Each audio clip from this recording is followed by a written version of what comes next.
Martin Indyk. He is Distinguished Fellow at the Council on Foreign Relations. Ambassador Indyk was twice the U.S. Ambassador to Israel, and he is the author of a book to be published this October called Master of the Game, Henry Kissinger and the Act of Middle East Diplomacy. So, Mr. Ambassador, thank you so much for being with us. You know this area so terribly well. What is going on? Well, Hamas and Israel are engaged in yet another war. It's the fourth one, I think, and we've kind of seen this movie before. Hamas, in this case, took advantage of the situation in Jerusalem, which was very hot because of police engagement in the mosque in Jerusalem, the Al-Aqsa Mosque, the holiest day of the Muslim year, and plus evictions, a whole lot of tension in Jerusalem. They took advantage of that to become what they call the Sword of Jerusalem by firing on Jerusalem, something which they've never done before. And the Israelis have responded to that, and then they're off to the races. So we've had 5 days of intensive rocket fire from Gaza and intensive Israeli bombing attacks and now ground fire into Gaza. But I do think that it's reaching its kind of high point at this stage and will soon peter out. I expect that in the next few days we'll have a ceasefire. And that I say that because both sides have limited objectives. The Israelis don't want to topple Hamas in Gaza. The Hamas just wants to show that it can fire rockets into Israel. At a certain point, neither side has anything more to achieve by continuing to fire. And that's why Egyptian and American envoys have turned up in Israel today. And I think we'll see progress. I hope we'll see progress in the near future towards a ceasefire. So, Mr. Ambassador, as you said, this is not the first time we've seen this kind of conflict. I think it was 2014, wasn't it, where actually Israeli forces went into Gaza. One of the questions right now is, do we expect those ground forces not just to fire over the border from Israel into Gaza, but do we expect them to actually go into Gaza? It's possible that they have some kind of operation in mind there. But in general, the Israelis are reluctant to go into Gaza because of past experience. What happens is that drives up the casualty rate on the Palestinian side quite dramatically because Hamas operates in built-up areas. It drives up Israeli military casualties. And in terms of, it's not clear what it is that Israel can achieve since it doesn't want to reoccupy Gaza. It left Gaza. And therefore, I think that Netanyahu in particular, who is generally cautious, is going to be careful, especially because it looks like Israel's going into the 5th election in the last 2 years. He's going to be wary about going into elections with a war going on. Plus, the other factor, which we haven't talked about, is that the streets of major cities in Israel are roiling at the moment between Jewish and Arab mobs that are attacking each other every night. The police have not been able to bring it under control. There's also a lot of demonstrations going on in the West Bank. So the potential for this to escalate on the ground in different areas is such that I think that Netanyahu will want to bring it to a close pretty quickly.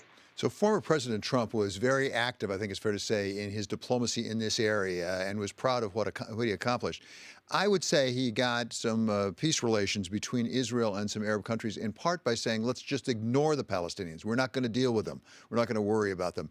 To what extent is what we're seeing right now in Israel sort of a pent-up anger because of that being ignored, not just by Israel and the United States, but also by some Arab countries? Well, it's not quite that he ignored it. Jared Kushner came forward with a Trump deal of the century for the Palestinians. The only trouble was that on every one of the key issues, it took Israel's side. And so the Palestinians, who were already upset with Trump because he had moved the embassy, the U.S. embassy, to Jerusalem and recognized it as Israel's capital, they basically were not interested in dealing with that. Then he went, and Kushner got these 4 agreements, normalization agreements between Israel and other Arab countries. They're not really peace agreements because those countries weren't at war with Israel like the Palestinians have been. And Netanyahu used the opportunity to get up and say, we got these peace agreements and we didn't have to pay anything. We especially didn't have to do anything for the Palestinians. So it really did, I think, create a sense on the Palestinian side that they were being sidelined, that the Arabs now were leaving them behind, and it contributed to the sense that they needed to do something to show that they were still alive and kicking. Ambassador Indyk, what is the U.S. interest right now in this conflict, if any, I must say? We've heard President Biden say he's spoken with Prime Minister Netanyahu. We've seen, at least I've seen tweets from Tony Blinken, the Secretary of State, saying he's been talking with the Prime Minister. There's an envoy, as you say, that they're sending over to the region to talk to the Egyptians and to the Israelis. To what extent is the United States really making this a priority? Well, I think that we definitely have an interest in stopping the violence on both sides. We have a commitment to Israel, it's our ally, and we support its right to defend itself, as President Biden has said. We've had a long history of trying to resolve the Israeli-Palestinian conflict. I myself was involved in that effort.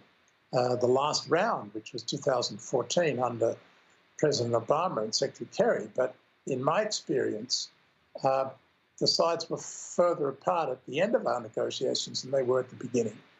And, I think that President Biden, he was vice president at the time, came away, like me, with the view that as long as the current leadership in Israel on the Palestinian side is there, it's not going to be possible to get a conflict-ending deal. And so I think that President Biden doesn't see that there's a real opportunity to resolve this conflict. He wants to tame it down. He wants calm.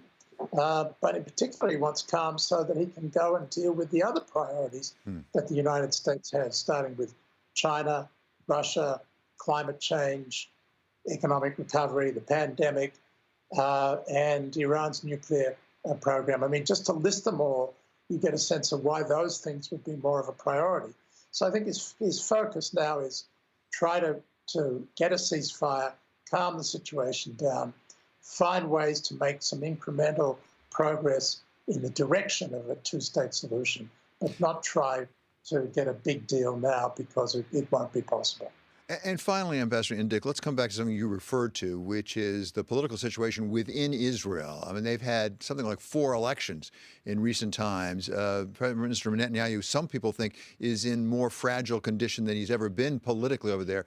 To what extent should we attribute to Hamas some inclination to affect that? Because in a sense, by them doing this now, does it strengthen Prime Minister Netanyahu at a weak time? Well, it has had the effect of undermining the negotiations to replace Netanyahu with an alternative coalition of left, center, and right parties that was in the works when this conflict broke out.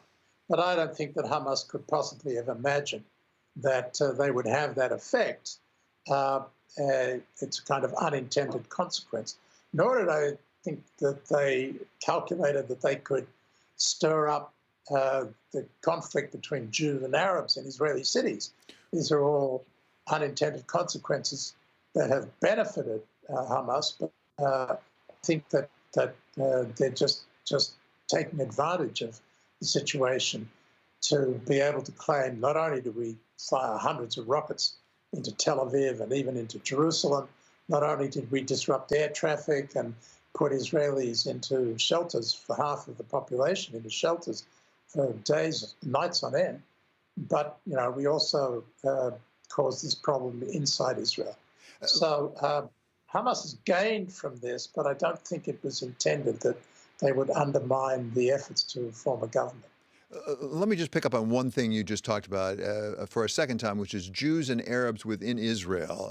There's a terrible temptation to just think about Palestinians and Israelis. We overlook the fact there's a rather substantial Arab population who are Israeli citizens within Israel. Is that a significant new development if we have actually the Israeli Arabs fighting with the Israeli Jews? Yes, it's unprecedented. We've never had this kind of night after night rampaging by Jewish and Arab mobs attacking each other in major cities in Israel. and it's a very disturbing development for Israelis. The president of Israel has said it's developing into a civil war, but it's not because the Arabs in Israel are now pushing the Palestinian cause, or that they particularly identify with Hamas. It's a product of, I think, decades of discrimination against Israeli Arabs on the one side, a failure of the Israeli government to effectively police the Arab sector, which the Arab leaders have been calling for a long time. And there, as a result, you've got these gangs that have developed there. And I think it's also a product of a kind of Jewish chauvinism that the right-wing government of Netanyahu has been promoting, which has led to a kind of phenomenon on the Israeli side of youths organized in mobs who go around and beat up Arabs. So it's going to need to be dealt with at the communal level in Israel and at the leadership level. Thankfully, the police are not using guns, they're not shooting, and so hopefully it'll be brought down, but it's going to require a really serious dialogue between Israeli Jews and Israeli Arabs to try to put this back in the box and deal with the root causes of it.